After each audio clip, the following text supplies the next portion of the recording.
Hi, I'm Nishant Naik. I'm a participant here at the postgraduate program 2019-21 at IIM Shillong. Before coming for my MBA over here, I've had 2 years of work experience at Barclays. Over the summer of 2020, I've interned at Bain Capability Network as an intern associate, and the daily role involved a lot of research involving market analysis, company analysis, and a whole lot more. So during my summer internship, one thing I definitely felt was that you get to stand out if you're visible on the public forums, right? So be it any company that you're at, you'll definitely have a lot of forums and open talks with the leadership in your organization. So I feel that having that inquisitive mind and that curiosity within you will help you gain that extra edge in those forums, because let's say it's an hour or an hour 15 minutes long. If you pay just enough attention, you'll definitely have questions about something or the other relating to what's being said about the industry and how the market's shaping up, right? And being with those people who have had probably years or even possibly decades of experience, you could actually learn a lot. So just by being curiosity and having those questions that pique your mind, if you open up and you bring those out in front of the leaders, that is one definite way to get yourself noticed. So as an MBA, we are usually told, network, network, and network.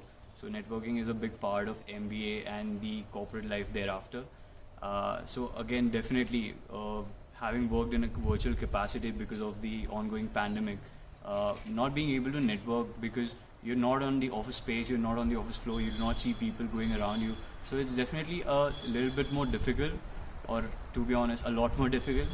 But try and speak up to people in the fun events you have, with your manager, with your extended team, or and the sorts, because that will definitely help you go a long way and get you recognized, as I again said in the previous question as well, right?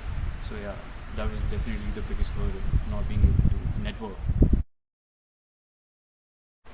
So talking of factors that you look for in an SIP, I would definitely say it's a bit of a cliche answer, because most people would definitely tell you, well, firstly, money, maybe a good brand, domain of choice, that is really important to some people, like myself as well.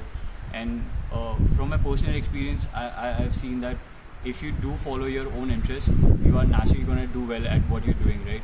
So for me, the priority order would actually be domain of interest, followed by the brand that you're working with, because it definitely helps if you're doing your SIP at a really good company, and thereafter, yeah, money is always there. Tangible skill that would help you a lot over your SIP would be being well versed, or rather having practiced a lot in the tools that should really be your bread and butter being an MBA graduate. So I'm talking about MS Office, so namely Excel, PowerPoint, and all of that. It really is like an age-old advice, but I still see people not knowing the many functionalities of these basic softwares that you need to use day in, day out in your corporate life. So yeah, if I would say one tangible skill, I would say MS Office, and put in hours of practice and pay attention to detail, because that will help you stand out.